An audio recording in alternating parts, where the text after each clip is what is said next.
আমি আপনাদেরকে অনুরোধ করবো 4টি কাজ আপনারা নিজেদের জন্য খুব গুরুত্বপূর্ণ মনে করে লিখে নিন এবং এই কাজগুলো নিজেদের জীবনের জন্য অপরিহার্য করে নিন। তাহলে আমরা আমাদের সত্যিকার মানে এই যে মানব সত্তা রয়েছে, হিউম্যান ডিভাইস রয়েছে, এই হিউম্যান ডিভাইসটাকে যদি আমি সংশোধন করতে চাই, পরিশুদ্ধ করতে চাই, এর আখলাকটাকে সুন্দর করতে চাই, তাহলে এই কাজগুলো আল্লাহ রাসূল সাল্লাল্লাহু আলাইহি ওয়াসাল্লামের নির্দেশনা আলোকে খুবই গুরুত্বপূর্ণ। 1 নম্বর হচ্ছে বলবেন কম, শুনবেন বেশি।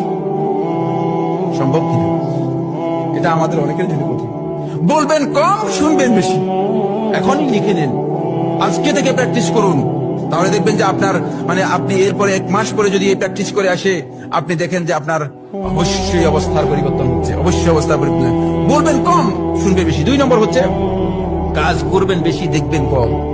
অন্যের কাজ দেখার আপনার দরকার নেই, অন্যের কাজ দেখলে আপনি ভুল বের করবেন। নিজে কাজ করবেন বেশি আর অন্যের কাজ দেখবেন কম।